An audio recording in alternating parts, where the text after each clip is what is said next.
Good morning everyone, কেমন আছো তোমরা সকলে? আশা করছি খুব ভালো আছো। আমার নতুন একটি ভিডিওতে তোমাদের সকলকে জানাই অনেক অনেক স্বাগত আর অনেক অনেক ভালোবাসা। আজকে ঘুম ভেঙেছে কিন্তু 4:50 অ্যালার্মের আওয়াজে, আর এখন যাচ্ছি পড়াতে। এখন কিন্তু 6টা বেজে গেছে। আর উঠোনটা কিন্তু আমি ঝাড় দিয়ে নিয়েছি, আর বাড়িতে কেউই সেরকম ওঠেনি। বড় জেঠিমা উঠেছে, জেঠিমা তো এখন উঠোন ঝাড় দিচ্ছে। এখন আমি যাচ্ছি পড়াতে, তো চলো পড়িয়ে এসে তারপরে তো সব কাজকর্মগুলো রয়েছে, সেগুলো একে একে সারবো। তো চলো যা যাক। দেখো এই সাইডটা কত সুন্দর পরিষ্কার হয়ে গেছে। এখানে তো মাচা করে দেওয়া হয়েছে, আমার শ্বশুরমশাই করে দিয়েছে। আর এই লাউ গাছের মাচাটা বেশ সুন্দর কিন্তু হয়েছে। আর দেখো গাছগুলো কত লতিয়ে উঠেছে উপরের দিকে, কুঞ্চি দেওয়া হয়েছে, তো সুন্দর হবে গাছগুলো। আর ওই যে ওখানে জেঠিমা ঝাড় দিচ্ছে।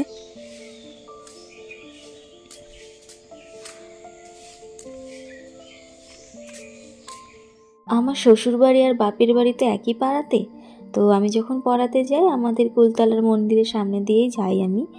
আর 6টার দিকে যেহেতু আমার পড়ানো থাকে, আর সকালবেলা বেশ কুয়াশা পড়েছে আজকে, তোমরা দেখতেই পাচ্ছ। আর আমার টিউশনি পড়ানো হয়ে গেছে, সকালের পড়ানোটা। আর বাড়ি এসে দেখি মা চা করেছে। আর এখন না লিকার চাই আমরা খাই, কেননা লিকার চা খাওয়াই ভালো, একটু আদা দিলে আর একটু ভালো লাগে। আর দুধ চা সেরকম এখন আর খাওয়া হয় না।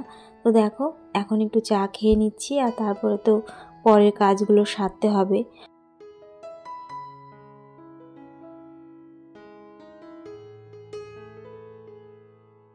যেহেতু ছোটবেলা, তো সেই কারণে না একটু দেরি করে যদি আমি জামা কাপড় কাচি তাহলে জামা কাপড় আর শুকায় না।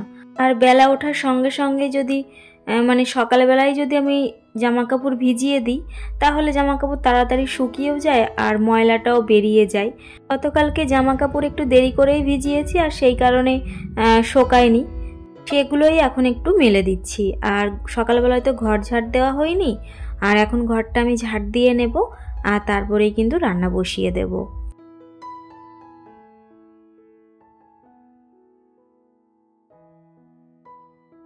আমাদের তো দুটো উনুন, ঘরেও একটা উনুন আছে আর বাইরেও একটা উনুন আছে। আর বাইরের উনুনে দেখো মা কিন্তু ডাল বসিয়ে দিয়েছে। মা গেছিল মায়ের বাপের বাড়িতে, তো সেখান থেকে না মাসি ডাল দিয়ে দিয়েছে, তো সেই ডালই হচ্ছে আজকে করা হবে। আর আমাদের গাছে তো চাল কুমড়ো হয়েছিল, তোমাদেরকে তো দেখিয়েছিলাম। সেই চাল কুমড়োগুলো কিন্তু পেকে গেছে, আর শীত যখন পড়বে, বেশি শীত, সেই সময় কিন্তু বড়ি দেওয়া হবে। অবশ্যই তোমাদের সঙ্গে শেয়ার করব। আর এই চাল কুমড়োই কিন্তু আজকে একটু সর্ষে বাটা দিয়ে করা হবে। বেশ নতুন একটি রেসিপি, এখানে এসে আমি খেয়েছিলাম আমার শাশুড়ি মায়ের হাতে। তো দেখো এখন তো ভাত হয়েই গেছে, প্রায় ভাতটা ফুটে গেছে। আর একটু পুঁই শাকও রান্না করব। মা যেহেতু গেছিল, তোমাদেরকে তো বললামই, মায়ের বাপের বাড়িতে, ওখান থেকে দিদা পুঁই শাক পাঠিয়ে দিয়েছে। মা গেলেই অনেক কিছু পাঠিয়ে দেয় মায়ের কাছে। সব মায়েরা বোধহয় এরকমই হয়।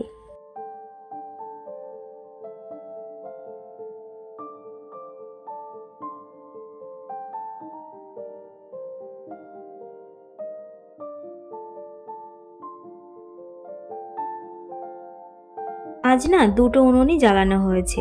ঘরে আমি ভাত করে নিচ্ছি, আর বাইরের উনুনে দেখো মা ডালটা সিদ্ধ করে নিচ্ছে। আর এই ডালের মধ্যে কিন্তু লাউ দেয়া হবে। আজকে কিন্তু আমাদের বাড়িতে রান্না হয়েছে পুঁই শাকের তরকারি, আর লাউ দিয়ে কিন্তু ডাল, আর সর্ষে বাটা করে কিন্তু চাল কুমড়ো রান্না।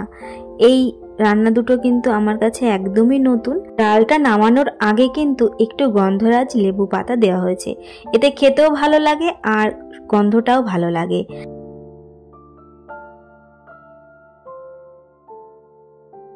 কমলা কালারের একটা গোলাপ ফুলের চারা নিয়ে আসা হয়েছে। এই চারাটা এনে দিয়েছে আমার দেওর। তোমরা দেখতেই পাচ্ছ কালারটা কিন্তু বেশ সুন্দর। আর গাছটাতে না বীজ দেওয়া হয়েছে, যেদিন গাছটা নার্সারি থেকে আনা হয়েছে সেদিনই গাছটায় বীজ দিয়েছে। আর এখন কিন্তু আমার শাশুড়ি মা বাইরে যে উনুনটা রয়েছে ওই উনুনে কিন্তু ফুচকা ভাজছে, আর বাবা কিন্তু বেলে দিচ্ছে। সঙ্গে আমার এক দাদা, সম্পর্কে ভাসুর হন আমার বড় জেঠুর হলো ছেলে, তো সেই দাদাও কিন্তু মায়ের এই ফুচকার কাজে অনেকটাই হেল্প করে। মা যখন সকালবেলায় ঘুম থেকে ওঠে তারপরে তো বাসি অনেক কাজকর্ম থাকে, সেগুলো তাড়াতাড়ি করে ফেলার পরেই কিন্তু মা ফুচকার আটাটা মেখে নেয়। তারপরে অনেক কাজ থাকে, সেগুলো করতে হয় ফুচকারি, মানে সেটা গুচি করা, তারপরে তেল মাখানো, এগুলো কিন্তু করতে হয়। আর আমাদের পুকুর পাড়ের ওই সাইডটায় খেজুর গাছ আছে, খুব বেশি না, ওই 3-4টে মতো। সেই গাছগুলি কাটতে এসেছে এই কাকু।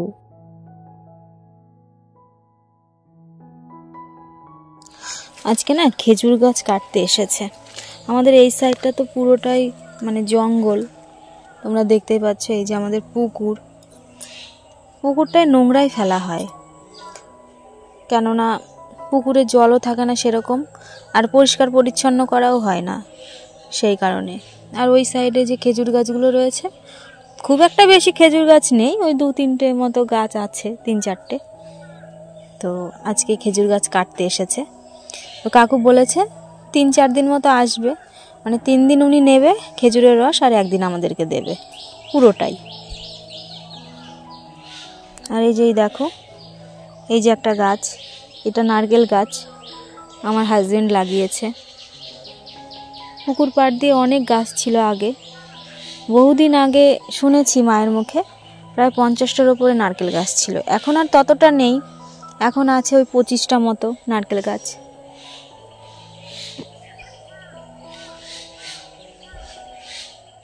সকালের দিকে আমাদের বাড়িতে বেশ টানা রোদ লাগে, আর বেলা বাড়ার সঙ্গে সঙ্গে রোদ তো এদিকে সরে যায় ওদিকে সরে যায়। আর দেখো ফুচকা ভেজে মা কোথায় দেবে, মানে রোদে তো দিতে হবে ফুচকাগুলো, না হলে খাস্তা হবে না, তো সেই কারণে এইখানেই দিয়ে রেখেছে। এখন বাজে কিন্তু বিকাল 3টে, আর এখন কিন্তু লক্ষ্মীদি দেখো রান্না করতে এসেছে, তো বাসনগুলো মেজে নিচ্ছে। এদিকে আমার তো বিকালবেলাও টিউশনি পড়ানো থাকে, পাপিয়া পড়তে আসবে, তো ও আজকে আসবে ওই 4টে 4:30-এর দিকে। স্কুলে যেদিন যাই সেদিনকে ও 5টার দিকেই আসে।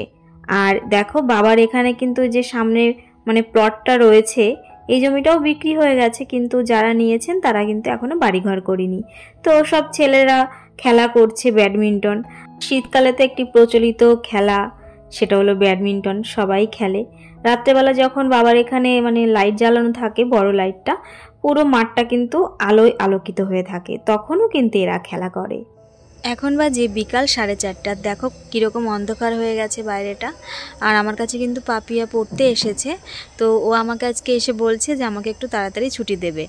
তো আজকে হলো চিলড্রেন্স ডে, তো আমাদের এখানে প্রাইমারি স্কুল আছে, ওই স্কুলে অনুষ্ঠান হচ্ছে, তো যাবে দেখতে, সেই কারণে। আর আমি এখন পড়িয়ে তারপরে ঘরেই থাকবো। এখন তো বিকাল 4টে বাজতে না বাজতেই অন্ধকার হয়ে আসে, আর এদিকে পাপিয়ার স্কুল ছুটি হয় ওই 4টের দিকে, আর বাড়ি আসতে আসতে 4:30 বেজে যায়। আর বাড়িতে এসে তো খাওয়া দাওয়া করে, সেই কারণে ওর পড়তে আসতে আসতে ওই 5টাই বেজে যায়। যাই হোক, দেখো বেশ কিন্তু অন্ধকার হয়ে আসছে।